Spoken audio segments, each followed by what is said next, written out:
ഡൽഹിയിലെ ട്രെയിൻ അപകടത്തിന്റെ മറവിൽ മഹാകുംഭമേളയെ അവഹേളിച്ച് RJD അധ്യക്ഷൻ ലാലു പ്രസാദ് യാദവ്.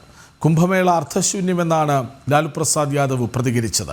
ഹൈന്ദവ വികാരത്തെ വ്രണപ്പെടുത്തിയെന്നും ഹിന്ദുമതത്തോടുള്ള RJDയുടെ മനോഭാവമാണ് പുറത്തുവന്നതെന്നും BJP വക്താവ് മനോജ് ശർമ്മ പ്രതികരിച്ചു. പ്രീണന രാഷ്ട്രീയത്തിന്റെ സ്വാധീനത്തിലാണ് അദ്ദേഹം ഇത്തരത്തിലുള്ള പരാമർശം നടത്തിയതെന്നും മനോജ് ശർമ്മ പറഞ്ഞു.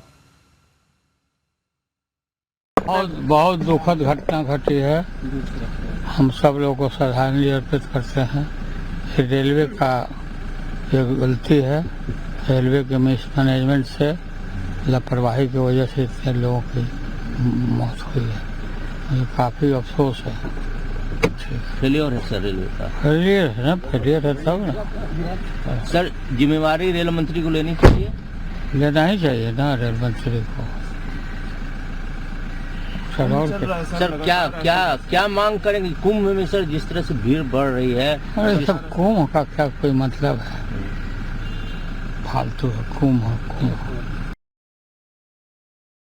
വിവരങ്ങളുമായി ഐസൻ ജോസഫും ചേരുന്നു. ഐസൻ, ആദ്യം ഖാർഗെ അവഹേളിച്ചു, ഇപ്പോൾ ലാലു പ്രസാദ് യാദവ്.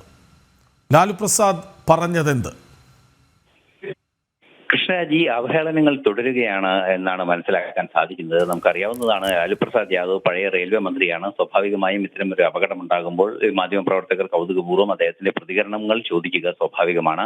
ഈ പ്രതികരണത്തിലാണ് ഇത്രയും രൂക്ഷമായ അല്ലെങ്കിൽ ഇത്രയും സംസ്കാരശൂന്യമായ ഒരു നിലപാട് അദ്ദേഹത്തിന്റെ ഭാഗത്ത് നിന്ന് പുറത്തു വന്നത്. അദ്ദേഹം വളരെ കൃത്യമായി പറയുന്നു, കുംഭമേള എന്ന് പറയുന്നത് ഒരു അർത്ഥശൂന്യമായ പരിപാടിയാണ് എന്നാണ് അദ്ദേഹം പറഞ്ഞത്. എന്താണ് ഈ കുംഭമേളയെ സംബന്ധിച്ചൊരു പരാമർശം വന്നപ്പോഴാണ് അത്തരത്തിലൊരു മറുപടി ഉണ്ടായത്. തീർച്ചയായും ഇത് മഹാകുംഭമേള എന്ന് പറയുന്ന 144 വർഷം കൂടുമ്പോൾ നടക്കുന്ന വലിയൊരു ആഘോഷത്തെ ആക്ഷേപിക്കുകയാണ്. ഇത് സ്വാഭാവികമായും നമുക്ക് വായിച്ചെടുക്കാവുന്നത് ഹൈന്ദവ വിശ്വാസങ്ങളെ മനസ്സിലാക്കുന്നതിന് അല്ലെങ്കിൽ ഹൈന്ദവ വിശ്വാസങ്ങളോടുള്ള RJDയുടെ നിലപാടാണ് എന്ന വിമർശനമാണ് ശക്തമായി ഇപ്പോൾ BJP മുന്നോട്ട് വയ്ക്കുന്നത്. തീർച്ചയായും അതിന് മുന്നോടിയായി അദ്ദേഹം റെയിൽവേ മന്ത്രിയുടെ രാജി ആവശ്യപ്പെടുക, അത്തരത്തിലുള്ള നീക്കങ്ങളെല്ലാം നടത്തിയെങ്കിൽ കൂടി, അത്തരത്തിലുള്ള നിലപാടുകളെല്ലാം പറയുകയും ചെയ്തു എങ്കിൽ കൂടി, ഇപ്പോൾ അദ്ദേഹം പറഞ്ഞത് കുംഭമേള അർത്ഥശൂന്യമായ ഒരു ഏർപ്പാടാണ് എന്നൊരു നിലപാടാണ് അറിയിച്ചത്. തീർത്തും അതൊരു വിശ്വാസത്തിന് എതിരെ അല്ലെങ്കിൽ വലിയ ജനകോടികളുടെ വിശ്വാസത്തിനെതിരായ ഒരു യുദ്ധപ്രഖ്യാപനം അല്ലെങ്കിൽ ഒരു വെല്ലുവിളിയായി തന്നെയാണ്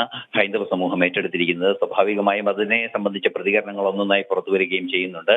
ഈ RJDയുടെ മനോഭാവം എന്ത്, അതായത് ഹൈന്ദവ വിഭാഗങ്ങളോടുള്ള RJDയുടെ മനോഭാവമാണ് ഇത്തരം പ്രസ്താവനകളിലൂടെ തെളിയുന്നത് എന്ന ഒരു പ്രതികരണമാണ് പ്രാഥമികമായി BJPയുടെ ഭാഗത്തു നിന്ന് ഇപ്പോൾ ഉണ്ടായിരിക്കുന്നത്. തുടർന്നും ഇതിനെതിരെ അദ്ദേഹത്തിന്റെ നിലപാടുകൾക്കെതിരെ ശക്തമായ പ്രതികരണങ്ങൾ ഉണ്ടായിക്കൊണ്ടിരിക്കുകയാണ്.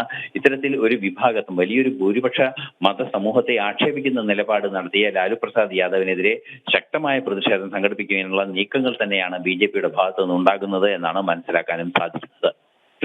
കുംഭമേളയെ അവഹേളിച്ച് ലാലു പ്രസാദ് യാദവ്. വിവരങ്ങൾ നൽകുകയായിരുന്നു ഐസൻ ജോസ്.